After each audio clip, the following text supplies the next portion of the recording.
आरंभां शंकराचार्यमध्यमाम् अस्मदाचार्यपर्यन्तां वन्दे गुरुपरम्पराम्। अनन्तश्रीविभूषितजगद्गुरु श्रीमदाद्यशङ्कराचार्य भगवत्पादस्थापितमर्यादापोषणपरायणाः परापरविद्याविद्योतितान्तःकरणाः गोमतीतीरवासिनः पश्चिमां नायद्वारका शारदापीठाधीश्वराः अनन्तश्रीविभूषितजगद्गुरु शङ्कराचार्य श्रीसदानन्दसरस्वती स्वामिवर्याः विजयन्ते तराम।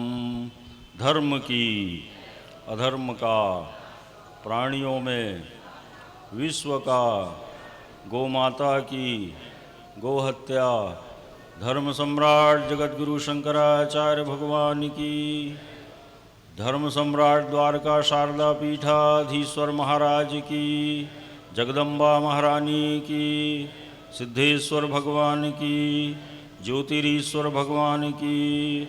हर हर महादेव। ओम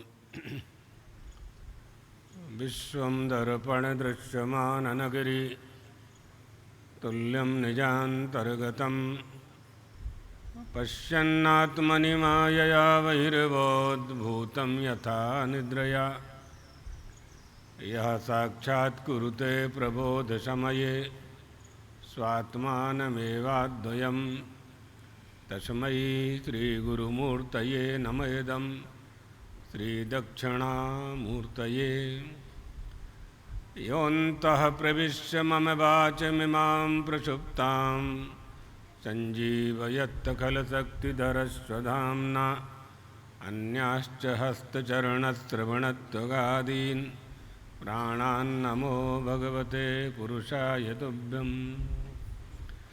तद्दिव्यमव्ययं धाम सारस्वतमुपास्महे यत्प्रसादात् प्रलीयन्ते मोहान्धस्तमसच्चटः। श्रीराम जय राम जय जय राम। श्रीराम जय राम जय जय राम। श्रीराम जय राम जय जय राम।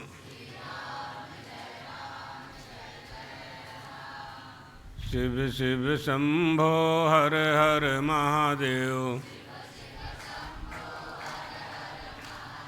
शिव शिव शंभो हर हर महादेव। शिव शंभो हर हर महादेव। शिव शिव शंभो हर हर महादेव। शिव शिव शंभो हर हर महादेव। शिव शिव शंभो हर हर महादेव। शिव शिव शंभो हर हर महादेव। शिव शिव शंभो हर हर महादेव। शिव शिव शंभो हर हर महादेव।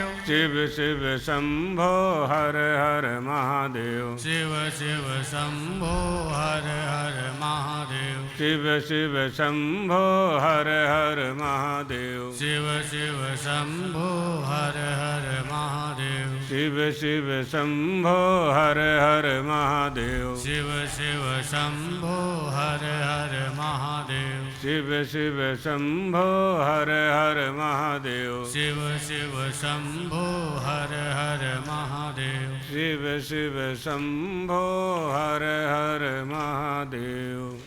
शिव शंभो हर हर महादेव। द्वारकाधीश भगवान की जय हो। देवादिदेव महादेव की जय हो। जगदम्बा महारानी की जय हो। आनंद कंद भगवान रामचंद्र की जय हो। सद्गुरुदेव भगवान की जय हो। हर हर महादेव। देवादिदेव महादेव के गुणों का वर्णन हो रहा है। व्यासपीठ से आप सुन रहे थे रुद्राक्ष का महत्व। रुद्राक्ष धारण करने से क्या होता है सुन चुके हैं आप। अलग अलग व्याख्यान प्राप्त हैं। एक मुखी रुद्राक्ष का महत्व क्या है, 2 मुखी का क्या है, 5 मुखी का क्या है, 11 मुखी का क्या है, ऐसा ही है ना। रुद्राक्ष धारण करने वाला शिव स्वरूप हो जाता है, ऐसा महत्व बताया गया है।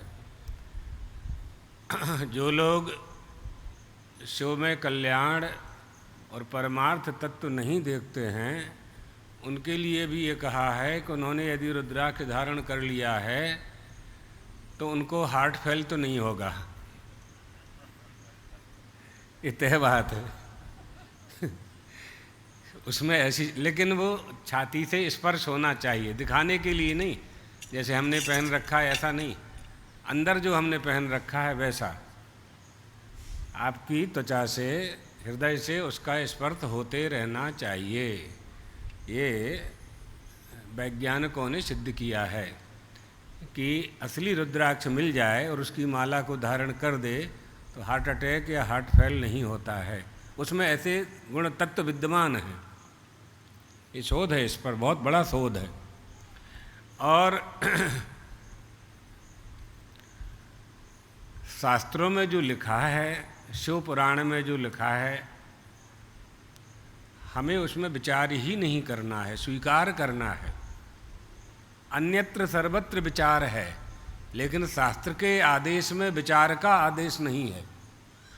जो कहा गया है वही करना है आपको, बस। वैद्य ने जो कह दिया है उसी के अनुसार औषधि ग्रहण करते हैं आप, तभी आपका रोग जाता है। इसी तरह से शास्त्र ने जो कहा है, आपको भवरोग से पार होना है ना, भवरोग से पार हो जाना है, तो शास्त्र ने भवरोग से पार होने के जो उपाय बताए हैं उसमें कोई तर्क कुतर्क वितर्क कुछ भी करने की आवश्यकता नहीं है, नहीं करना चाहिए। सर्वत्र तर्क नहीं चलता है। आपका बालक स्कूल में पढ़ कर के आता है गणित, और घर में पिताजी पूछते हैं कि आज अध्यापक ने क्या पढ़ाया है, तो उसने वो बताता है कि 10 और 10 20 कहा है अध्यापक ने, कि 10 और 10 20 होते हैं। माता पिता ने स्वीकार कर लिया और बालक ने पढ़ लिया। कोई भी माता पिता स्कूल में बहस करने नहीं गए कि 10 और 10 20 क्यों पढ़ाया तुमने हमको, हमारे बालक को क्यों पढ़ाया।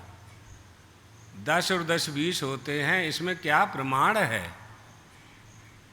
तो मैथ का ग्रंथ ही प्रमाण है, गणित का जो ग्रंथ है वही उसमें प्रमाण है। उसी का आश्रय लेकर के अध्यापक ने, मास्टर ने पढ़ाया। तो आप आंख मूंद करके प्राइमरी मास्टर की बात जब मान लेते हैं, तो हमारे जो ऋषि महर्षि हैं, जिन्होंने परमात्मा का साक्षात्कार किया है, जिन्होंने ग्रंथ की ग्रंथि विमोचन करके उस ग्रंथ के वर्णित देवता का साक्षात्कार किया है, उनकी बात में कोई भी संदेह नहीं करना चाहिए, कोई संशय नहीं करना चाहिए, है ना। ये भी कहा जाता है कि जो ईश्वर को नहीं मानने वाले हैं उनको भी ईश्वर को मानना चाहिए, क्योंकि जो ईश्वर को मानने वाले हैं वो ईश्वर को मानते रहे तो ईश्वर की प्राप्ति तो हो ही जाएगी। और जो ये मानते हैं कि ईश्वर नहीं है और ईश्वर को नहीं मानते, तो ईश्वर हुआ तो न गए ना, फिर धारे धार झांसी घाट से बरमान पहुंचोगे सीधे, कोई बचाने वाला नहीं है ना। संदिग्धे परलोकेपि कर्तव्यः पुण्य संचयः, नास्ति चेत अस्ति नो हानि, अस्ति चेत नास्ति को हतः। अगर ईश्वर नहीं है और आपने भजन किया तो कोई नुकसान तो नहीं होने वाला। ईश्वर नहीं, भगवान नहीं है और आप भजन करते रहे तो कोई नुकसान तो नहीं होने वाला। और जो ये कहता है कि ईश्वर नहीं है और उसने भजन नहीं किया और कहीं ईश्वर हुआ, तो हम लोग तो मानते ही हैं कि ईश्वर है, बिल्कुल सिद्ध है कि जैसे हमारे पिता हैं वैसे ही ईश्वर है। अंत में कहाँ जाओगे, कोई परम पिता है ना, पिता का भी पिता है, उसका भी कोई पिता है, तो उस परम पिता है कोई। तो हमारी निष्ठा में तो ईश्वर सिद्ध है। हिंदू धर्मावलंबियों को तो कम से कम ये संदेह कभी नहीं करना चाहिए कि ईश्वर नहीं है। और जिनका कल जन्मोत्सव मनाया गया, धर्म सम्राट स्वामी करपात्री जी महाराज, उन्होंने ये कहा है अपने ग्रंथ में कि ईश्वर की सिद्धि में बहुत अधिक पूछताछ करने की आवश्यकता नहीं है। तुम हो कि नहीं, तुम्हारी उपस्थिति ईश्वर को सिद्ध करती है। ये उनकी पंक्ति है। ये आपकी स्वयं की उपस्थिति अहम अस्मि, यही ईश्वर को सिद्ध करती है, क्योंकि कारण के बिना कार्य नहीं होता है। इसलिए ईश्वर तो है। उन्होंने ही अपने ग्रंथ में लिखा है, धर्म सम्राट स्वामी करपात्री जी महाराज ने, कि हमारे देश की राजनीति धर्म नियंत्रित होना चाहिए, धर्म नियंत्रित होना चाहिए, और राजनीति पक्षपात विहीन होना चाहिए, सबके लिए एक सा नियम होना चाहिए। जब ये बात नहीं स्वीकार की गई उनकी शासन के द्वारा, तभी उन्होंने राम राज्य परिषद जैसे संस्था का निर्माण किया। तो तात्पर्य कहने का क्या है कि जो देवादिदेव महादेव हैं, बहुत सरल देवता हैं, औगड़दानी हैं, आप सुन ही रहे हैं इनकी कथा। एक महादेव का भक्त था, भक्त तो नहीं था, बाद में बना भक्त, चोर था वो। चोर था तो चोरी करने के लिए निकला, पूरे गांव में चोरी की, कहीं कुछ मिला ही नहीं, तो मंदिर चला गया। मंदिर में भी कुछ नहीं था, शिवलिंग के ऊपर घंटा लगा हुआ था, तो सोचा कि घंटा ही ले जाऊं, पीतल का है, 2-4 दिन की भोजन की व्यवस्था हो जाएगी इससे। तो घंटा उतारने के लिए हाथ ऊपर किया तो घंटा ऊंचा था तो पाया ही नहीं, तो शिवलिंग पर ही अपना पैर रख करके चढ़ गया। शिवलिंग बड़ा था, शिवलिंग पर ही पैर रख करके चढ़ा गया और घंटा को उतारा। घंटा को उतारा और नीचे उतरा और महादेव प्रकट हो गए। बोले वरदान मांगो। भगवान हम तो चोर हैं, हम क्या वरदान मांगे, हम तो चोरी करने के लिए आए थे आपके यहाँ। नहीं, बोले तुम हमारे बहुत बड़े भक्त हो। जितने भी हमारे भक्त हैं, अभी तक जितने भक्तों ने पूजा की है, उन्होंने सबने फूल चढ़ाए हैं, बेलपत्री चढ़ाया है, दूध चढ़ाया है, घी चढ़ाया है, पंचामृत पंचद्रव्य तमाम चढ़ाए। जो समृद्ध हैं उन्होंने चांदी की बेलपत्री अर्पण की है, सोने की बेलपत्री अर्पण की है। अपने आप को किसी ने अर्पण नहीं किया, अपने आप को किसी ने अर्पण नहीं किया। तुमने तो अपने आप को ही चढ़ा दिया, हमको अर्पण कर दिया। भगवान अपने पक्ष में सोचते हैं। बहुत सरल भाषा में बताई बात हमने, भगवान हमेशा अपने पक्ष में सोचते हैं। ये नहीं सोचते कि भगवान कौन क्या अर्पण कर रहा है, वो ये सोचते हैं कि इसके मन में क्या है। बाह्यानपेक्षश्च में, मैं बाह्य आडंबर की अपेक्षा नहीं रखता हूँ। ये सोना चांदी ये सब जिसके पास है वो अर्पण करें, उसको उसका फल मिलेगा। लेकिन जिनके पास नहीं है और वो फूल पत्ती भी चढ़ाते हैं, तो अर्चा मीति धिया यदैव कुसुमम चिप्त्वा जनो मुच्यते। जो मेरा अर्चन करते हैं, पूजन करते हैं, वंदन करते हैं, जो कुछ भी अर्पण कर देते हैं, नीलकंठ शतक है, तो जो कुछ भी अर्पण कर देते हैं उसे मैं स्वीकार कर लेता हूँ, वो मेरा सच्चा भक्त है। मैं ये देखता हूँ कि उसके मन में क्या है। भक्त ने पूछा कि प्रभु, मैंने आपको फूल बेलपत्री अर्पित की, तो आप प्रकट होकर कह रहे हैं कि वरदान मांगो। कामदेव ने भी फूल बेलपत्री का पुष्प का बाण बना करके, 5 फूलों का बाण बना करके आपके श्री चरणों में अर्पित किया था। भस्मीकृतो मनमथा, आपने उसको भस्म कर दिया। तो महादेव बोले कि बेटा, कामदेव के मन में मेरी तपस्या भंग करने की कामना थी, मेरी कृपा प्राप्त करने की कामना उसके मन में नहीं थी। इसलिए मैं ये देखता हूँ कि किसके मन में क्या है। वो अपना देवताओं का काम सिद्ध करना चाहता था, कामदेव, कामना लेकर के ही मेरे चरणों में, मेरे मन में विकार पैदा करना चाहता था, मेरी देह में विकार पैदा करना चाहता था, मुझे तपस्या से विरत करना चाहता था। उसका उद्देश्य ठीक था, देवताओं के लिए था, लेकिन मेरे ध्यान में तो उसने बाधा पहुंचाई, तो वो भस्म हो गया। तुम्हारे मन में इच्छा थी कि मैं तुम्हें दर्शन दूं, तो मैंने तुम्हें दर्शन दे दिया। इस तरह से देवाधिदेव महादेव के महिमा का वर्णन कौन कर सकता है ना।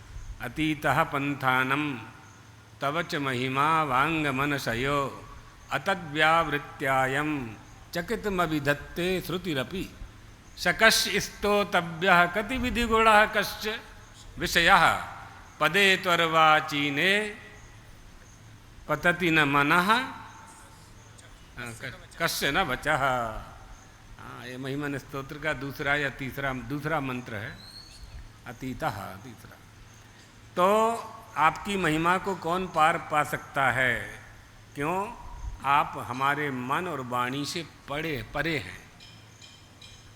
मन और वाणी जिसकी आकृति होती है, आकार होता है, उसके अवयव होते हैं, तो उसके गुण होते हैं, उसका धर्म होता है, उनकी प्रशंसा होती है। आप लोग आपके गांव में अच्छा काम करने वाले सरपंच का, नगर पालिका अध्यक्ष का, या अच्छे डॉक्टर का, अच्छे वकील का मंच बना करके स्वागत करते हैं। उनके गुण धर्मों का, उनके स्वभाव का स्वागत करते हैं। उनका स्वागत नहीं करते, उनके जैसे तो बहुत हैं, लेकिन उनकी जो विशेषता है, उनके जितने भी विशेषण हैं, जिन विशेषणों की अपेक्षा नगरवासियों को हैं, वो उनमें हैं, तो उनका स्वागत होता है। तो आपकी महिमा का गान कौन कर सकता है, कैसे कर सकता है ना? क्योंकि आप तो वाणी से परे हैं, मन से परे हैं। प्राण इंद्रिय मनो, प्राण, इंद्रिय, मन, 5 ज्ञानेंद्रियाँ, 5 कर्मेंद्रियाँ, इन सबसे आप परे हैं। वाणी से आपका व्याख्यान नहीं हो सकता है, नेत्रों से आपका दर्शन नहीं हो सकता है। न तत्र चक्षुर्गच्छति न वाक् न मनो न विद्मो न विजानीमो। नेत्रों से दर्शन होते होते तो अपने लोग मंदिर क्यों जाते? मंदिर आप लोग जाते हो तो क्यों जाते हो? क्योंकि वो भगवान आपको चलता फिरता दिखाई नहीं देता है, नेत्रों से दिखाई नहीं देता है। मंदिर में जाके आप देखने का प्रयास करते हैं, उन्हीं नेत्रों से आप मंदिर में उसे देखने का प्रयास करते हैं जिन नेत्रों से वो आपके घर में, आंगन में, सड़क पर, बगीचे में घूमते हुए नहीं दिखता है। उसी को मंदिर में जाकर के देखने की चेष्टा आप करते हैं। क्यों करते हैं? क्यों करते हैं? जब गांव में नहीं दिखा, घर में नहीं दिखा, तो मंदिर में कैसे दिखेगा? नेत्र तो वही है, आपके मुखमंडल में लगे हुए नेत्र वही है। दर्शन देखने का जो साधन है वो मात्र नेत्र है। तो मंदिर में वो मिलेंगे, ऐसा हमारे शास्त्रों ने कहा, ऐसा हमारी दादा दादी ने कहा, ऐसा नाना नानी ने कहा, हमारी परंपरा ने कहा। हम अभी कुंभ मेला गए थे, तो एक अनुभव की बात बताते हैं, सत्य घटना। कैंप के बाहर सवेरे भीड़ बहुत होने से वहाँ घूमने नहीं मिलता था, तो जल्दी उठ कर के घूमने के लिए चले गए। तो जो सभा मंडप था उसी के सामने टहल रहे थे। बहुत बिना दंड के बहुत दूर जा नहीं सकते थे, तो वहीं टहल रहे थे। अब वहाँ कौन पहचानता है कि कहाँ के स्वामी जी, कहाँ के शंकराचार्य जी? कोई पहचाने तो जाने, नहीं तो ऐसे तो कोई पहचानता नहीं है। साथ में 10-20 लोग होते तो लोग समझते कि कोई आ रहा है ऐसा सब बना लिया है लोगों ने। तो अकेले ही टहल रहे थे और गेट पर पुलिस वाले बैठे थे। एक माताजी चली आ रही थी, उसके मस्तक पर पोटली थी, गंगा स्नान करके चली आ रही थी। आइए, गंगा स्नान करके आ रही थी और मस्तक पर उनके पोटली थी। हमने एक दिन और ये कथा सुनाई थी, कहीं पर ये प्रसंग सुनाया था। तो उन्होंने पोटली रख के हमको प्रणाम किया, महात्मा देख करके। हमने उनसे पूछा कि कहाँ से आ रही हो? तो उन्होंने कहा गंगा स्नान करके आ रही हो। कहाँ रहती हो? चित्रकूट के पास कोई गांव है, वो नाम बताया। अकेली आई थी, अकेले आए थे। गंगा में स्नान करने से क्या प्राप्त होता है, क्या मिलता है? हमने पूछा उनको, देसी भाषा में पूछा। तो बोली कि हमको ये सब नहीं मालूम, लेकिन हमारी माँ आई थी तो हम उसके साथ आए थे। तो हमने सोचा अब न जाने कब हमारी मृत्यु हो जाएगी, तो एक बार और गंगा स्नान कर लें। और दूसरी बात, हम अपनी सासू माँ के साथ स्नान करने आए थे, और अभी हम आए हैं तो हमारी बहू भी आएगी, इसलिए हम गंगा स्नान करने आए थे। ये सनातन धर्म है, इसको परंपरा कहते हैं। ये हिंदू धर्म है। ना उसने वेद पढ़े, ना शास्त्र पढ़े, ना पुराण पढ़े, ना कोई ज्ञान है, ना कभी स्कूल में गई हो। और कितनी बड़ी बात उसने कही कि मेरी सास मुझे लाई थी, तो मैं आऊँगी तो मेरी बहू अब आएगी स्नान करने के लिए। ये सनातन धर्म है। ये परंपराएं हमारे यहाँ जीवित हैं, इनकी रक्षा होनी चाहिए। तो आपके अनंत गुणों को कौन गा सकता है? आपका जो अर्वाचीन स्वरूप है, यानी सगुण साकार स्वरूप है, निर्गुण निराकार हैं, आप कैलाश में हैं। अभी आपको व्यासपीठ से पांडे जी सुनाएंगे शिवलिंग की। शिवलिंग जब प्रकट होगा, कि हो गई कथा? हो गई, हाँ, शिवलिंग प्रकट हुआ तो शिवलिंग प्रकट कर दिया। महादेव जी तो जहाँ के तहाँ रहे, और उन्होंने अपना बहुत बड़ा स्वरूप स्थापित कर दिया। यही ना ईश्वर ना यही कर सकता है। आप जिस घर से अभी आए हो, जिस गांव से आप अभी आए हो, वहाँ आप नहीं हो, आप यहाँ हो। लेकिन भगवान वहाँ भी है और यहाँ भी है, महादेव वहाँ भी हैं और यहाँ भी हैं। तो महादेव कैलाश में अपने स्थान पर थे, और विष्णु जी और ब्रह्मा जी को शिक्षा देने के लिए शिवलिंग के आकार में वहाँ भी स्थापित हो गए। यही तत्व की बातें हैं। तत्व ही जानना है। तत्व को अगर जान लिया तो सब कुछ प्राप्त हो गया, नहीं तो उलझे रहेंगे उसी में। उलझना नहीं है, सुलझना है ना। तो आपका अर्वाचीन जो पदे त्वरवाचीने, जो सगुण साकार स्वरूप है, उसे देख करके कौन प्रभावित नहीं होगा, क्योंकि आपका सगुण साकार स्वरूप ही सबको प्रभावित करता है। अतीतः पंथानम, अतीत माने रास्ते से दूर। कौन सा रास्ता? महिमा रूपी। महिमा, आपकी महिमा वाणी और मन से बहुत दूर है, बहुत दूर है। बांग मनसयो, वाणी के मार्ग से बहुत दूर है। आपकी महिमा का गान करना बहुत कठिन है। अतीतः पंथानम तब च महिमा वांग मनसयो। अर्थात वाणी से किसकी प्रार्थना की जा सकती है, किसका अभिनंदन किया जा सकता है? जिसका आकार हो, जिसकी आकृति हो, जिसका स्वरूप हो, तब ना वर्णन करोगे। भगवान के स्वरूप का वर्णन कैसे करते हैं? ये लोग जयपुर में मूर्तियां बनाते हैं भगवान की, कैसे बनाते हैं? तो उनको फोटो देना पड़ती है। फोटो कैसे देते हो आप? फोटो में चित्रकार ने वो फोटो कैसे बनाई? ये गुरुदेव का चित्र बना हुआ है, ये जहाँ बना है, ये मूर्ति का निर्माण उसने कैसे किया? तो उसको फोटो दी गई। फोटो को उसने अंतःकरण में पहले स्थापित किया, फिर उसको कागज में बनाया, कागज में बना के मिट्टी की मूर्ति बनाई। मिट्टी की मूर्ति बना करके हम लोगों को बुला के दिखाया उसका फोटो कि ठीक है कि नहीं। फिर उसको पत्थर मार्बल में, मकराने के मार्बल में उसको टंकण कर करके और छेनी हथौड़ा से मूर्ति का आकार दिया। मूर्ति कैसे बनी? विष्णु भगवान की मूर्ति कैसे बनी? द्वारकाधीश की मूर्ति कैसे बनी? जगदम्बा की मूर्ति सदगुरुदेव भगवान ने बनवाई मंदिर में। जगदम्बा भगवती राजराजेश्वरी कैसे बनवाई? तो उसकी फोटो गुरुजी ने, चिरंजी लाल एक भारद्वाज थे, तो महाराज जी ने ब्रह्मचारी जी को कहा कि उसको बुला करके मूर्ति का आर्डर दो। 80 की बात है। वो मूर्ति उसके बहुत पहले बन चुकी थी, वो विश्वकल्याण आश्रम चली गई, फिर दूसरी मूर्ति बनी, विश्वकल्याण में है वो। कृष्ण भगवान की मूर्ति कैसे बनाएंगे? बंसी विभूषित करान्नव नीर दावात, ये ध्यान है ना, ध्यान के आधार पर चित्रकारी की गई, सब कुछ बनाया गया। वरहा पीडम नटवर वपु कर्णयुग कर्णिकारम, ये ध्यान है, रामचंद्र जी का ध्यान है, धनुषधारी का ध्यान है। ध्यान के आधार पर मूर्तियों का निर्माण हुआ, आकृति का निर्माण हुआ।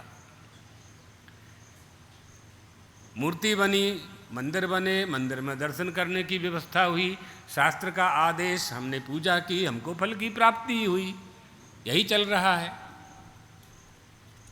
तो ये एक व्यवस्थित व्यवस्था है, धर्मशास्त्र की व्यवस्था है, जिसका पालन करना हिंदू धर्मावलंबियों के लिए अति आवश्यक है।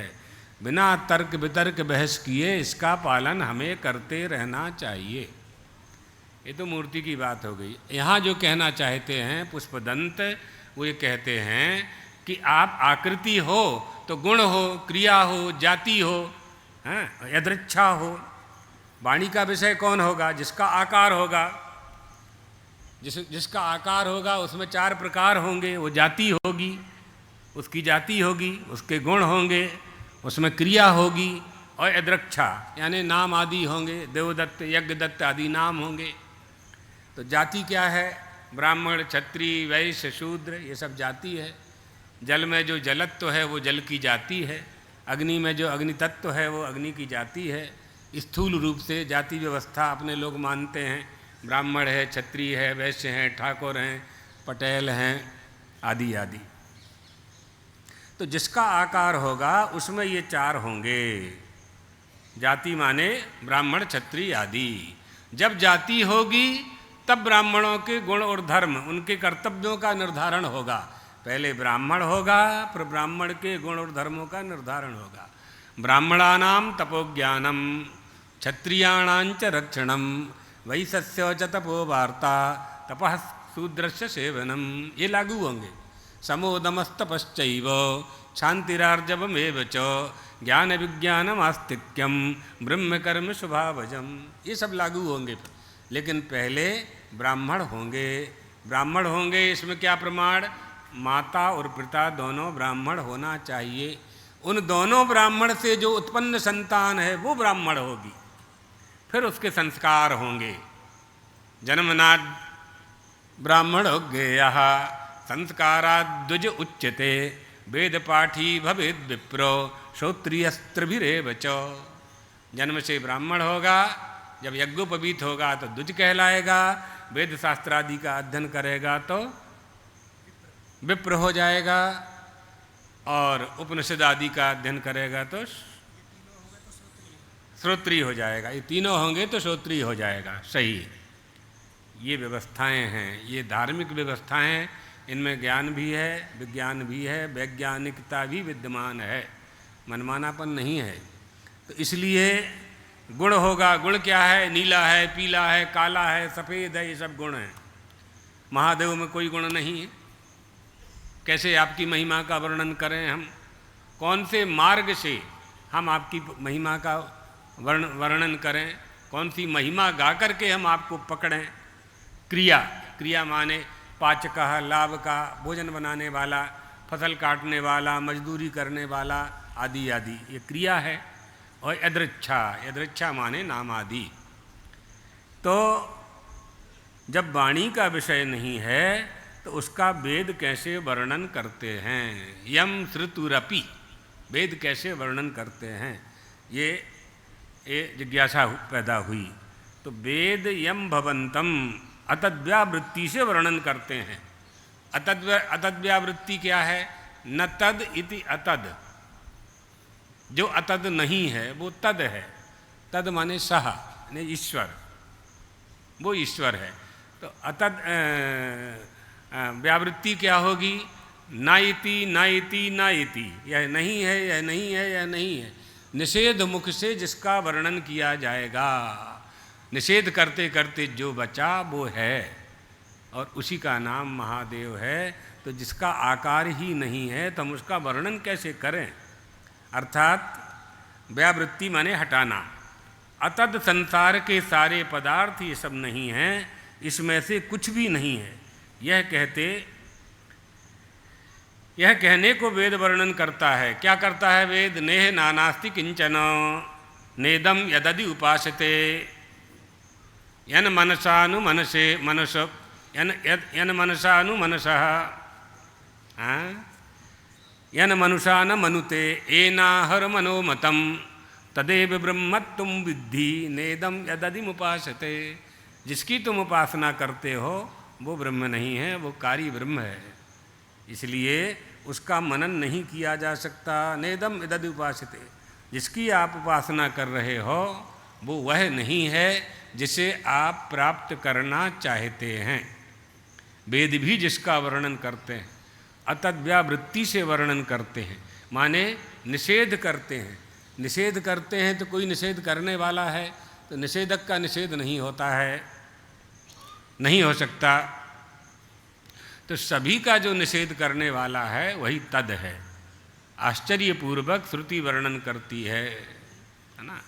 सकस्य स्तोतव्यः, वह किसके द्वारा स्तुति के योग्य है, अर्थात कोई भी उसकी स्तुति नहीं कर सकता। कति विधि गुणा यस्य, वह सारे गुण हैं जिसमें, उन सब का वर्णन कौन कर सकता है।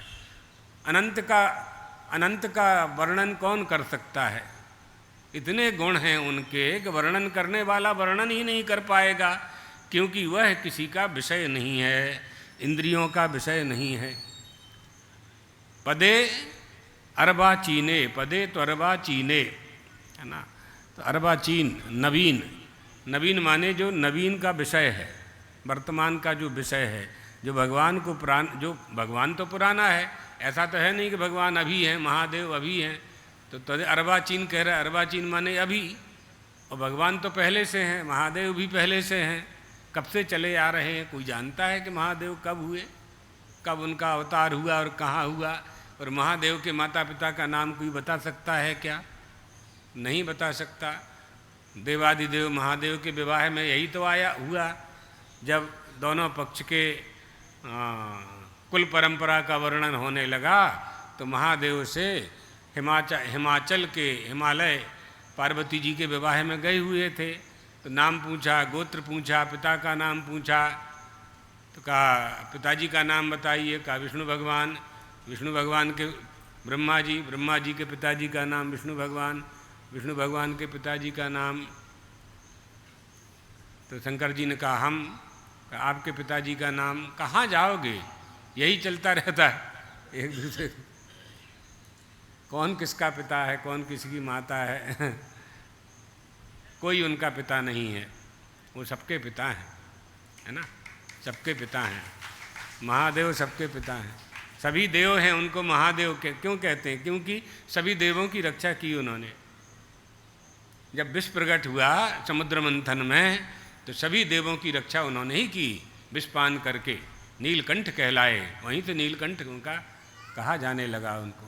अन्यथा विष की ज्वाला से सारे देव जल करके भस्म हो जाते। महादेव के पास दौड़े हुए सारे देवता आए और प्रार्थना की। महादेव ने पार्वती जी की तरफ देखा, पार्वती जी ने कहा आपके पुत्र हैं, आपके पुत्रों की रक्षा करना पिता का कर्तव्य, जाइए रक्षा कीजिए, लेकिन मेरा भी ध्यान रखिएगा। तो हाँ, ध्यान रखने का जब कह दिया तो महादेव ने उस विष को कंठ में ही धारण कर लिया, नीचे नहीं उतारा। और भी इसके हैं कि यहाँ श्री राम बैठे हुए थे, कि विष्णु भगवान बैठे हुए थे हृदय में। तो अनंत होने के कारण आपका वर्णन करना कठिन है। भगवान, किसी ने नवीनता का आरोप कर दिया अर्वाचीन पद पर। कस्य मनः न पतति, कस्य बचः न पतति, अतति पतति माने जो अर्वाचीन पद है, पद माने पद्यते गम्यते इति पदम। सगुण साकार, अर्वाचीन में तो सगुण साकार ही आएगा। जो हमारा गंतव्य है वो पद है, अर्थात सगुण साकार में सहज निष्ठा हो जाती है। सबसे बड़ी बात है महत्व की बात कि हमें अपने गंतव्य का पता होना चाहिए। हमारा गंतव्य क्या है, हम क्या चाहते हैं। महादेव को यदि चाहते हैं तो क्यों चाहते हैं, आराधना ही हम क्यों करना चाहते हैं। जब तक गंतव्य का पता नहीं होगा, लक्ष्य का पता नहीं होगा, तब तक आप जो कुछ भी करेंगे, प्रयोजनम अनुद्देश्य मंदः अपि न प्रवर्तते। प्रयोजन को सिद्ध किए बिना मूर्ख व्यक्ति भी काम नहीं करता। हम मनुष्य हैं, परमात्मा ने हमको बुद्धि दिया है, बुद्धि के साथ विवेक भी दिया है। उस विवेक का प्रयोग, बुद्धि अन्य प्राणियों को भी है, लेकिन उन अन्य प्राणियों में विवेक नहीं है। तो विवेकवती बुद्धि का धारक ये मनुष्य है। इस मनुष्य को विवेक पूर्वक जीवन यापन करना चाहिए, और विवेक पूर्वक जीवन यापन करने के लिए धर्म का आश्रय लिए बिना कभी संभव नहीं है। धर्म का आश्रय क्यों लेना आवश्यक है? क्योंकि नामुत्र ही सहायार्थम पिता माता च तिष्ठतः न पुत्रदारा न ज्ञातिर धर्मस्तिष्ठति केवलम। हमारी सहायता करने वाला इस संसार में कोई नहीं है।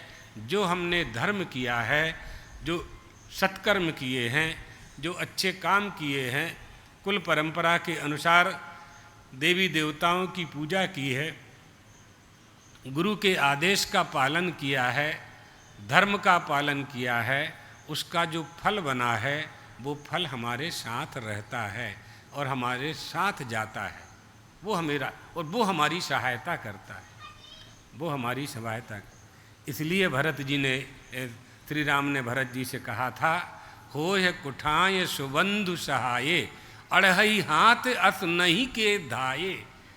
भरत भैया, जैसे किसी व्यक्ति पर कोई लाठी से प्रहार करे तो दोनों हाथ उसकी सिर की रक्षा करते हैं ऊपर ऐसे जा कर के, इसी तरह से तुम्हें हमारी रक्षा करनी चाहिए, क्योंकि तुम हमारे भाई हो।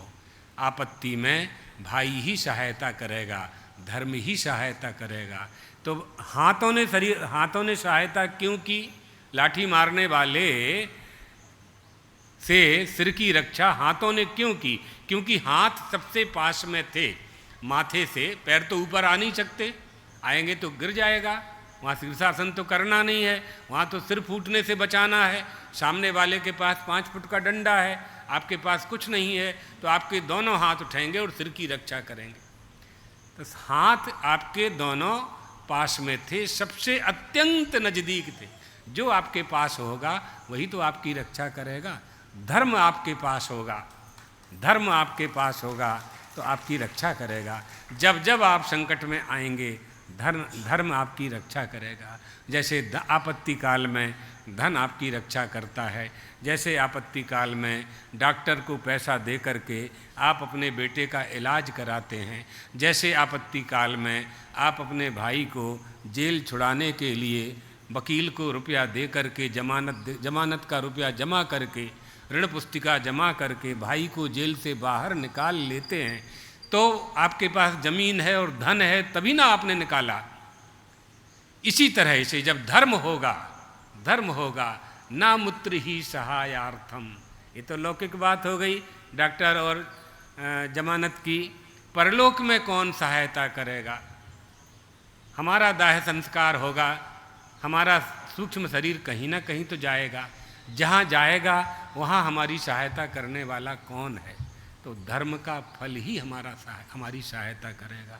जो हमने अच्छे अच्छे काम किए, बैसाख में प्याऊ लगाई है, उसका फल हमारे साथ जाएगा। भोजनालय खुलवाए हैं, भूखे को भोजन कराया है, गरीब बच्चों की पढ़ाई करवाई है, अस्पताल खोला है, इन सब का जो पुण्य होगा, यज्ञ जप तप मख किया है, इन सब का जो अपूर्व बनेगा वो आपके साथ जाएगा और वो आपकी वहाँ रक्षा करेगा, सहायता करेगा। इसलिए धर्म का पालन करना चाहिए। बहुत लोग पूछते हैं जब सब कुछ मिल गया तो धर्म का पालन करने की क्या आवश्यकता है? उनके लिए यह उत्तर है कि यह जो आपको प्राप्त हुआ है ये तो यहीं काम नहीं आ रहा है, आपके ऊपर कैसे काम आएगा? ऊपर कैसे काम आएगा? ऊपर जो आने वाली वस्तु है वो हमारे साथ जाना चाहिए। और यहाँ का जे ग्रेनाइट के खंबे, पिलर, सोना चांदी हमारे साथ जाने वाले हैं नहीं। तो साथ में जाने वाला जो धर्म का फल है वो हमारी वहाँ सहायता करेगा, तो उसकी रक्षा हमें करनी चाहिए। इसीलिए शास्त्रकार कहते हैं धर्मो रक्षति रक्षता, धर्म एव हतो हन्ति, धर्मो रक्षति रक्षता, तस्मात् धर्मो न हन्तव्यो, मानो धर्मो हतो बधीत। यक्ष ने युधिष्ठिर से परीक्षा ली थी, धर्म की परीक्षा ली थी कि 4 भाइयों में से अब तुम्हारा एक भाई जीवित होगा। तो युधिष्ठिर ने कहा था नकुलो यक्ष जीवतु, अगर एक ही जिंदा होगा तो नकुल जीवित हो जाए, क्योंकि सर्वप्रथम जल लेने के लिए नकुल को भेजा गया था। और हमारे पिताजी की हमारी 2 माँ थीं, तो अगर हम 2 ही बचेंगे अब 5 में से, तो कुंती माँ का मैं और माद्री माँ का नकुल, नकुलो यक्ष जीवतु। तब यक्ष ने कहा था यश्च बाहुबले सर्वे पांडवः समुपासते, अर्जुनम तम अपाहायो नकुलो यक्ष जीवतु। तुम अर्जुन को छोड़ करके 10,000 हाथियों के बल को धारण करने वाले भीमसेन को छोड़ करके और नकुल को जीवित करना चाहते हो। युधिष्ठिर कहते हैं नहीं, नकुल सबसे छोटा है, जल लेने के लिए नकुल को सबसे पहले भेजा था, इसलिए नकुल ही जीवित होना चाहिए। तब यक्ष कहता है तुमने धर्म का पालन किया, धर्म का पालन किया, इसलिए तुम्हारे 4 भाई, चत्वारो भ्रातराः जीवन्तु, तुम्हारे 4 भाई जीवित हो जाएं। ये धर्म का फल है जो अदृश्य है, दिखाई नहीं पड़ता है।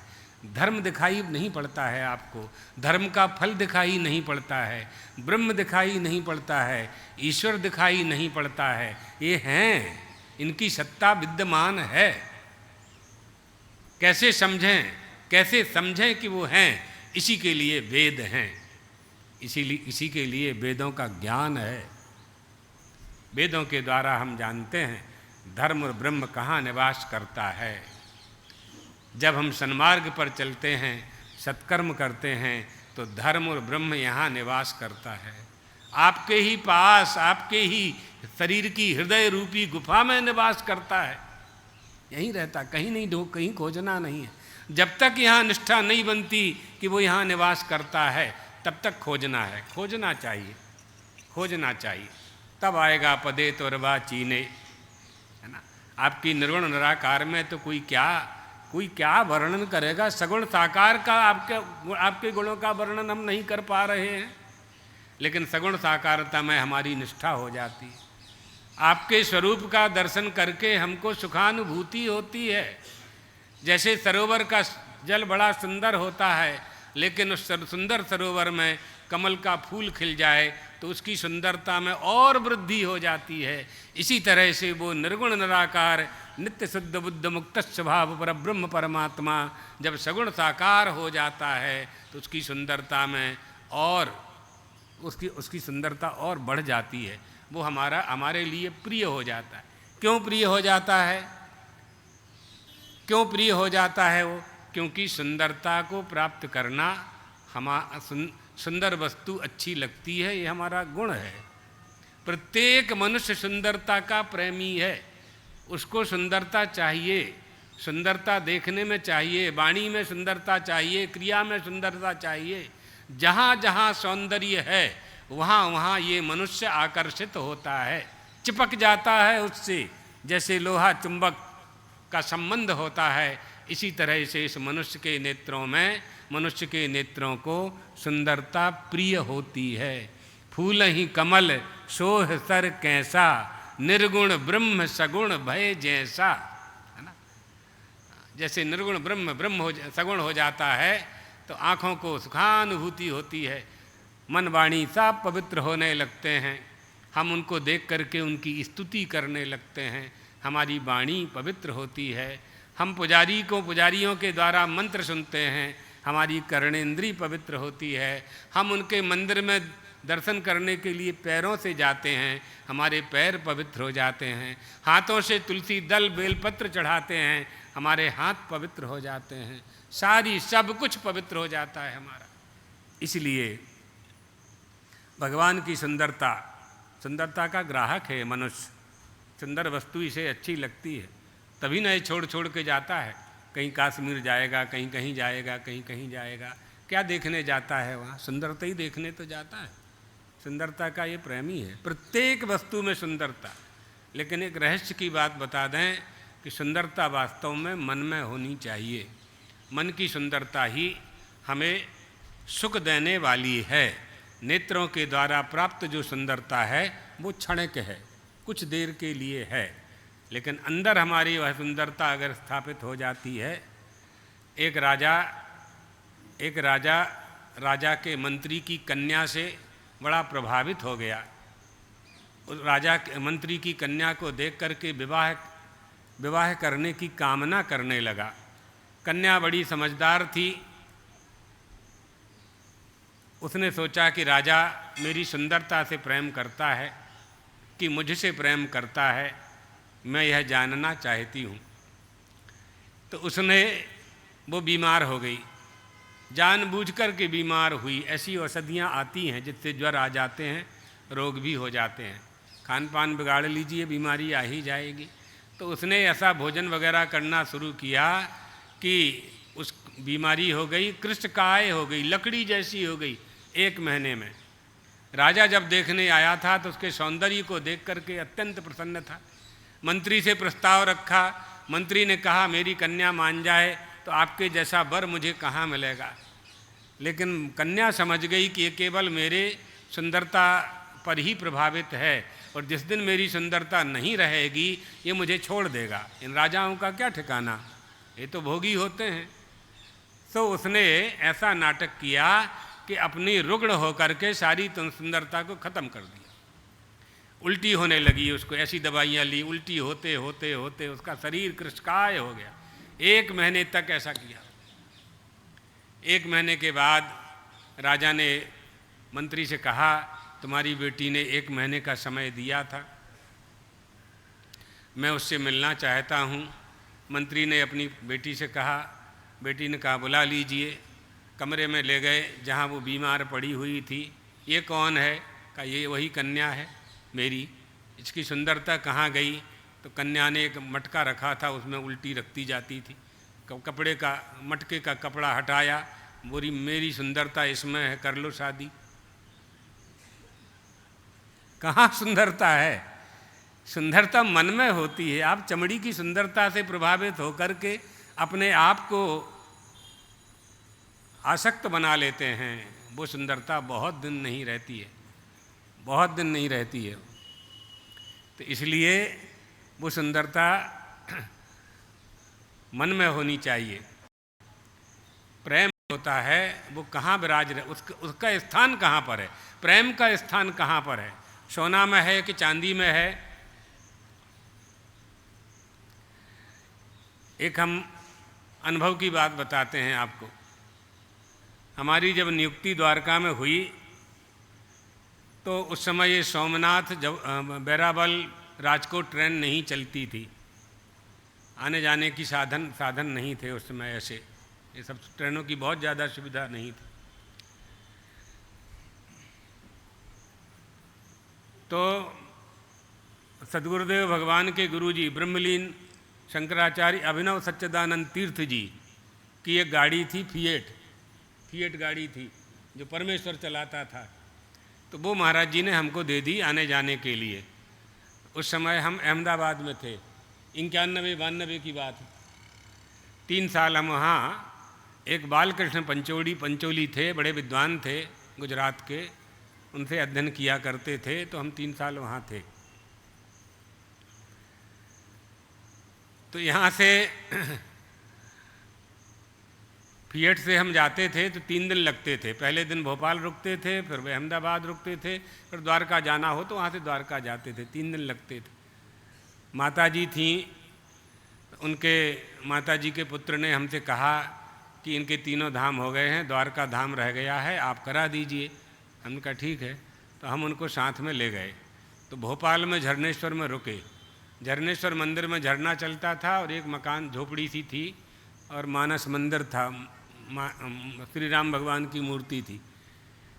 बहुत छोटा सा था वो, तो बाद में आपने बनवा दिया, पहले छोटा सा आश्रम था। तो दुर्गा जी का मंदिर था, तो उसी एक हाल में रहे। अब वो माता जी स्नान करने के लिए गई कि क्या हुआ पता नहीं, तो उनकी एक पायल गुम गई, पैर की पायल गुम गई एक। दोनों पैर में 2 पायल होती हैं ना। तो अब वो रोने लगी माता जी।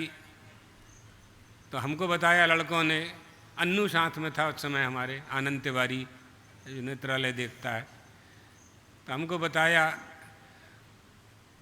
तो हमने कहा अच्छा ठीक है कोई बात नहीं, हमने समझाया उनको। और भोपाल में न्यू मार्केट एक जगह है जवाहर चौक में, वहाँ हम गए। सस्ता समय 10,000 रुपया किलो चांदी थी, 300-400 रुपये में एक पायल ला करके हमने उनको दे दी। तो उन्होंने कहा नहीं बेटा, हम पायल के लिए नहीं रो रहे थे, पायल के लिए नहीं रो रहे थे, वो उनके हाथ की थी इसलिए रो रहे थे। आया समझ में? ये सनातन धर्म है। ये कहाँ मिलेगा तुमको? पाकिस्तान में मिलेगा, अफगानिस्तान में मिलेगा, चीन में ये भाव मिलेगा? ये बात उन्होंने कहा कि उनके हाथ की दी हुई थी। तो वो एक पायल जो बची थी, हम जो लाए थे वो तो उन्होंने ली ही नहीं, और एक पायल जो बची थी उसको गंगा जल से धुलवाया और वो दुर्गा जी के मंदिर में जो दान पेटी थी उसमें डाल दिया उन्होंने। ये बात कहाँ जाएंगे आप? कैसे निकालोगे आप? कितने शिवलिंग तोड़ोगे हमारे, कितने मंदिर तोड़ोगे, कितने राम मंदिर तोड़ोगे, लोहा पत्थर ईंटा तोड़ोगे ना। भगवान को नहीं तोड़ सकते, भगवान को नहीं तोड़ सकते। अगर भगवान को तोड़ सकते तो सरदार वल्लभ भाई पटेल नए सोमनाथ का निर्माण कैसे करते? उनकी सत्ता तो विद्यमान थी ना, तभी ना किया। 500 साल के बाद अयोध्या में राम मंदिर का निर्माण कैसे हुआ? श्री राम तो विद्यमान है ना, उनके रहने का जो स्थान था वो तोड़ दिया था बाबर ने, फिर से बन गया। ये महत्व की बात नहीं है। हमारे प्रत्येक हिंदू के मंदिर में अयोध्या का राम मन मंदिर बैठना चाहिए, हमारे मन मंदिर में राम बैठना चाहिए। ये सिद्धांत होना चाहिए हमारा। वो परमात्मा श्री राम विश्वामित्र जी के साथ पहुंच गए विश्वामित्र जी के आश्रम में। दूसरे दिन का सवेरा, अब जो लगातार जिन्होंने राम कथा सुनी होगी उनकी समझ में आएगा, है ना। दूसरे दिन सवेरा होते ही सरयू में स्नान करके विश्वामित्र जी ने, कल उसके पहले परसों वाली कथा में हमने बता दिया था कि ददौ अतिबला, बला और अतिबला नाम की विद्या वो उन्होंने श्री राम को दी विश्वामित्र जी ने। संध्या वंदन किया उन्होंने और ऋषि के आदेश के अनुसार गायत्री का जाप करने के बाद भगवान सूर्य को अर्घ दिया। नित्य कर्म समाप्त कर तीनों वहाँ से प्रस्थान कर गए। आगे चलते गए गंगा और सरयू के संगम पर पहुँच गए। सरयू के और गंगा सरयू के संगम को पार करके विश्वामित्र जी के साथ राम और लक्ष्मण निर्जन वन में पगडंडियों में चलने लगे। आगे आगे विश्वामित्र जी थे, उनके पीछे श्री राम थे, पीछे लक्ष्मण जी थे। उस भयानक जंगल को देख करके श्री राम ने कहा, गुरुदेव यह दुर्गम वन तो भयंकर पशुओं से भरा हुआ है, यहाँ तो दिन में भी अंधकार दिखाई पड़ रहा है, भयंकर बोली बोलने वाले सारे पशु पक्षी यहाँ विद्यमान हैं, सिंह व्याघ्र हाथियों से भरे इस वन का क्या नाम है? तो विश्वामित्र जी ने कहा, इस भयानक जंगल को मलद और करुष, यानी इस वन में प्राचीन काल में मलद तथा करुष नाम के 2 जनपद थे। इनकी रचना देवताओं ने ही की थी, देवताओं के लिए ही देवताओं ने यह रचना की थी। कुछ समय के बाद इच्छा के अनुसार रूप धारण करने वाली एक यक्षिणी यहाँ आकर के निवास करने लगी, जिसके शरीर में 1000 हाथियों का बल था। उसे ताड़का कहते हैं। पूरा विवरण उन्होंने कह करके सुनाया। ताटका नाम भद्रम ते भार्या सुंदस्य धीमितः मारीचो राक्षसः पुत्रो यस्यः शक्र पराक्रमः। मारीच उसका पुत्र था, वह सुंद दैत्य की पत्नी थी और उसका नाम ताड़का था। उसका पुत्र मारीच था, बड़ा पराक्रमी था, देखने में बहुत भयंकर था। दुष्ट आचरण करने वाली वह ताड़का मलद और करुष नाम के जो जनपद थे, इन दोनों जनपदों को नष्ट करती रहती थी, वहाँ निवास करने वालों को कष्ट देती थी। ताड़का वन मलद और करुष जनपदों को नष्ट करती थी। यहाँ से थोड़ी ही दूर आगे वो ताड़का निवास करती है। भगवान श्री राम ने कहा, हम वो ताड़का जिस वन में निवास करती है उसको देखना चाहते हैं। विश्वामित्र जी ने कहा कि यदि आप उसे देखेंगे, जाएंगे वहाँ, तो उस वन को ताड़का से मुक्त करना है, ताड़का का वध करना पड़ेगा और दोनों जनपदों को निष्कलंक करना होगा। आप क्या चाहते हैं? विश्वामित्र जी चाहते ही थे, इसलिए लाए ही थे उनको। श्री राम भगवान ने अपने गुरु की आज्ञा जान ली। गुरु की इच्छा जान करके काम कर दे, पिता की इच्छा जान करके काम कर दे। आज्ञा देने के बाद तो नौकर भी जल पिला देगा।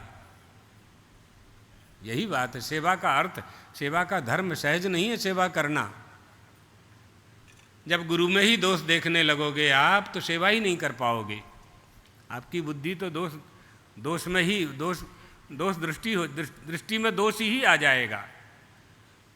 जैसे कोई सावन के महीने में कोई गधा अंधा हो जाए तो सावन के महीने में हरा हरा दिखता है, तो उसको जब तक वो जिंदा रहेगा तो हरा ही हरा दिखता रहेगा। आंखों हरा देख करके ही अंधा हुआ था।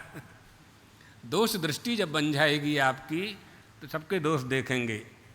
इसलिए सत्य बोलना है, दोष नहीं देखना है। निंदा नहीं करना है किसी की, लेकिन सत्य बोलना भी नहीं छोड़ना है। सत्य बोलने को कोई निंदा कहता है तो कहता रहे, डरने की जरूरत नहीं है। निंदा की स्तुति नहीं की गई है।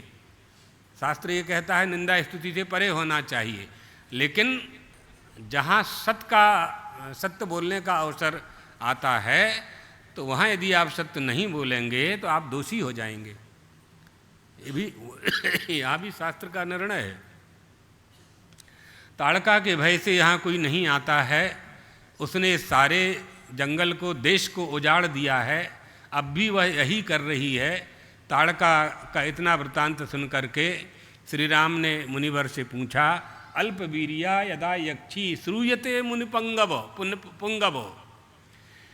यह जाति तो बड़ी दुर्बल मानी जाती है, यक्ष जाति बड़ी दुर्बल मानी जाती है। इसमें 1000 हाथियों का बल कहाँ से आ गया? ये श्री राम ने प्रश्न किया। तो विश्वामित्र जी ने उत्तर दिया कि पूर्व काल की बात है। सुकेतु नामक एक महान यक्ष था। उसने बहुत बड़ी तपस्या की। ये लोग यक्ष राक्षस तपस्या बहुत करते थे। तब तपस्या करके ये वरदान प्राप्त कर लेते थे। ब्रह्मा ने प्रसन्न होकर के उस सुकेतु नामक यक्ष को ताड़का नाम की पुत्री प्रदान कर दी। इस कन्या को 1000 हाथियों का बल भी प्रदान कर दिया। ब्रह्मा ने सुकेतु को पुत्र नहीं दिया, पुत्री दी। जब यह ताड़का यौवन अवस्था को प्राप्त हुई तो इसका विवाह जंभ के पुत्र सुंद से कर दिया गया। कुछ समय के बाद इसने मारीच नामक दुर्जय पुत्र को जन्म दिया। दुर्जय माने जिस पर विजय प्राप्त नहीं की जा सकती। अगस्त मुनि का उसने अपमान कर दिया और अगस्त मुनि ने मारीच को शाप दे दिया। अगस्त मुनि ने ही शाप देकर सुंद का वध कर दिया। सुंद के वध के बाद ताड़का अपने पुत्र मारीच के साथ महर्षि अगस्त को सताने की चेष्टा करती रहती थी और क्रोध भर करके उनके आश्रम के चारों तरफ भ्रमण करती रहती थी। आश्रम के जो वृक्षादि थे, फल फूल थे, सबको नष्ट भ्रष्ट करती रहती थी ताकि ये ऋषिगण यहाँ से तपस्या न करें और यहाँ से भाग जाएं।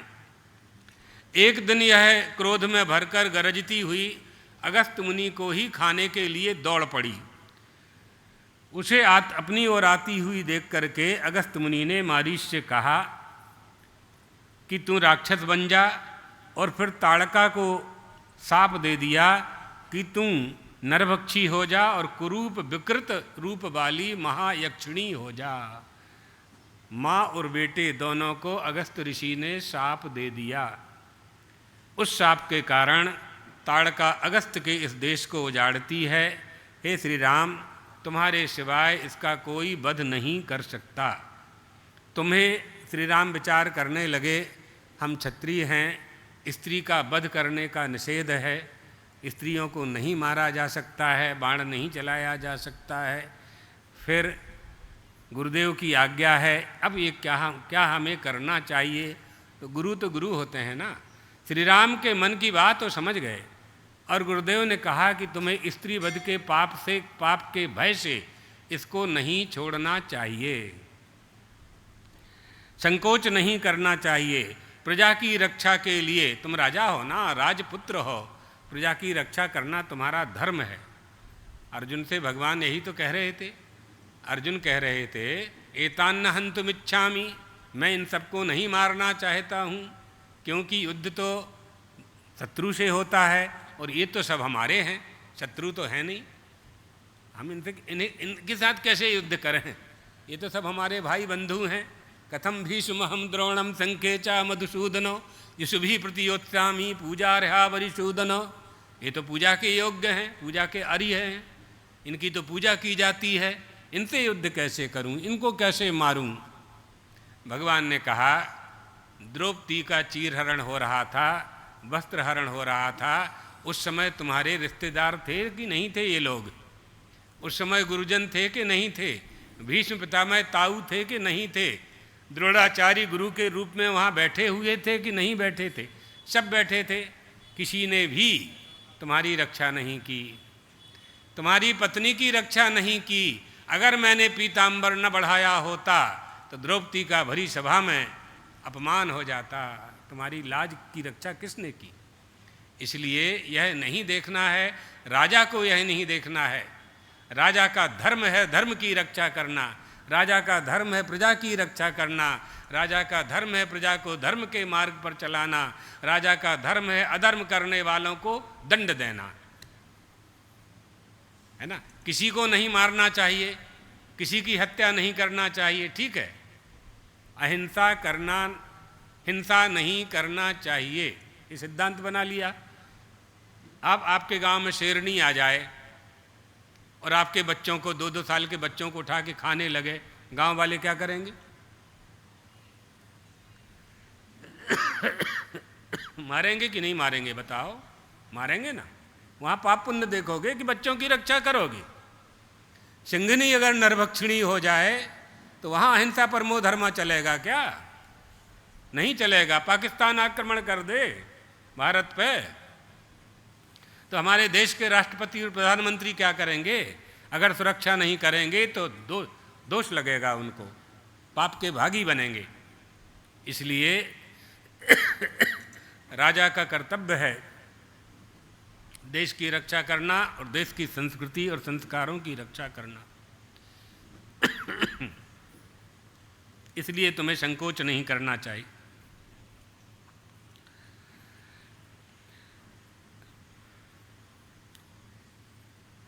ये अधर्मचारिणी है, इसका तुम वध करो। हाँ, प्रजा की रक्षा के लिए जानबूझकर पापयुक्त और दोषयुक्त कर्म भी करने पड़ते हैं। कभी कभी महापुरुषों को भी जो दलदल होती ना, कीचड़, बड़े लोग तो कभी कीचड़ में नहीं चलते, राजा लोग कभी कीचड़ में नहीं चलते, बड़े लोग भी नहीं चलते, महापुरुष भी नहीं चलते। फिसलन होती है, किसलय होता है, चिकना होता है, बरसात का समय होता है। लेकिन जब आपत्ति आती है तो कभी कभी कीचड़ पर भी चलना पड़ता है। घनाम्बुना पिछले, ऐसा एक नीति युक्त वाक्य है, चलना पड़ता है। तो ये धर्म रक्षा की बात है। आपको ऋषियों की रक्षा करना है। जो तपस्वी ऋषि यहाँ तपस्या करते हैं उनको ये सताती है, किसी को भी यज्ञ आदि नहीं करने देती है। इसलिए इस अधर्मचारिणी का तुम्हें वध करना चाहिए। विश्वामित्र मुनि के वचन सुनकर श्री राम ने हाथ जोड़ करके उत्तर दिया, पितुर्वचन निर्देशात पितुर्वचन गौरवात् वचनम कौशिकश्चेति कर्तव्यम अभिशंकया। पिताजी ने कहा है कि आप ही हमारे माता हो, आप ही पिता हो, आप ही गुरु हो। दशरथ महाराज ने कह दिया, आप जो आदेश करेंगे मुझे उसका पालन करना है, मैं आपकी आज्ञा का पालन करूँगा। यह कहकर श्री राम ने अपने धनुष की डोरी को खींचकर टंकार की। उस टंकार को सुनकर के जंगल के सारे प्राणी भयभीत हो गए। उसे सुनकर के ताड़का भी क्रोध में मतवाली हो गई और जहाँ से आवाज़ आई थी उसी ओर दौड़ी। तम दृष्ट्वा राघवा क्रुद्धाम विकृतानानाम प्रमाणो नातिवृद्धांच लक्ष्मणम सोभ्यधावत। जात चले जात मुनि दीन दिखाई, सुनि ताड़का क्रोध करि धाई। तुलसीदास जी कह रहे हैं, उसकी शरीर की ऊंचाई बहुत लंबी थी, बड़ा विशालकाय शरीर था, जैसे कोई पहाड़ ही चल रहा हो ऐसा शरीर था उसको देख करके श्री राम ने लक्ष्मण से कहा, लक्ष्मण यक्षिणी के भयंकर रूप को देखो, मैं इसका विनाश करूँगा। स्त्री की हत्या करना नहीं चाहता, लेकिन इसकी हत्या किए बिना ऋषियों की रक्षा नहीं की जा सकती, है ना। एक श्लोक है ना, त्यजेदेकम कुलस्यार्थे ग्रामस्यार्थे कुलम त्यजेत, ग्रामम जनपदस्यार्थे आत्मानं पृथ्वी त्यजेत। सबकी रक्षा करने के लिए सब कुछ त्याग कर दे। एक एक करके क्रम है। श्री राम की तरफ ताड़का दोनों हाथ उठा करके गरजती हुई दौड़ी। विश्वामित्र जी ने हुंकार करके उसको धमकाया। ताड़का ने धूल उड़ा करके सबको ढांक दिया। इतनी धूल उड़ा दी उसने कि कुछ समझ में ही नहीं आया कि कौन कहाँ खड़ा है। विश्वामित्र जी ने कहा, श्री राम लीला मत करो, यहाँ खेल करने का समय नहीं है, संध्या काल हो रहा है, सूर्यास्त होने वाला है। संध्या काल के समय रात्रि में देवताओं के, दैत्यों के, राक्षसों के बल में और अधिक वृद्धि हो जाया करती है, इसलिए संध्या काल के पूर्व ही इसका वध कर देना चाहिए, क्योंकि संध्या के समय राक्षस दुर्जय हो जाते हैं, बलवान हो जाते हैं, फिर उन पर कोई विजय प्राप्त नहीं कर पाता। विश्वामित्र जी के उद्बोधन पर श्री राम ने शब्दवेदी बाणों के कौशल से ताड़का को बांध दिया और बाणों से विद्ध कर दिया। वह मायाविनी लक्ष्मण जी को मारने के लिए दौड़ी, तब श्री राम ने बाण छोड़ दिया और उसका प्राणांत हो गया। श्री राम भगवान की। तामा पतंती वेगेनो विक्रांता मसनीमिव शरीरोषि विव्याध सा पपात ममार च, एक ही बाण प्राण हरि लीना, दीन जान ते ही निज पद दीना। आया समझ में? दीन जान जे ही निज पद दीना। केवल एक ही बात स्वीकार कर लेंगे कि श्री राम ने बाण मार करके उसका वध कर दिया। आगे की भी तो सुनो कि उन्होंने प्राण तो ले लिए लेकिन अपना धाम दिया। ये भी वहीं लिखा है जहाँ लिखा है कि वध किया, तो कल्याण ही किया ना। मरना तो सभी को है, खटिया पे मरो, चाहे अस्पताल पर मरो, चाहे गली में मरो, चाहे ऊपर चाहे नीचे, कहीं भी मृत्यु तो होनी ही है, तय है। तवानिच्छे रोक नहीं सकता कोई। मृत्युर्विभेश किम मूढ़ो भीतम मुंचति किम यमः। यमराज से भयभीत होने पर भी यमराज तुम्हें छोड़ने वाले नहीं हैं। ऐसा उपाय कर लो कि जिंदा रहते हुए मृत्यु के भय से मुक्त हो जाओ। एक ही बाण प्राण हरि लीना, दीन जान ते ही निज पद दीना। अपना पद दे दिया, अपना स्थान दे दिया ताड़का को। बनव कसाम हितार्थाय जघनुस्तत्र राक्षसान, पतिपांथम जनध्वंस कारणीम नाम ताटिकाम। ताड़का का उद्धार कर दिया। भगवान किसी को मारते नहीं, ये रहस्य समझ लीजिए। किसी का वध नहीं करते हैं, सबका उद्धार करते हैं। अपनी संतान को कौन मारेगा? अपने बेटा बेटी को कोई मारता है क्या? जो बेटा बेटी को नहीं मारते हैं मनुष्य नहीं मारते हैं तो भगवान है, वो तो जगत का पिता है।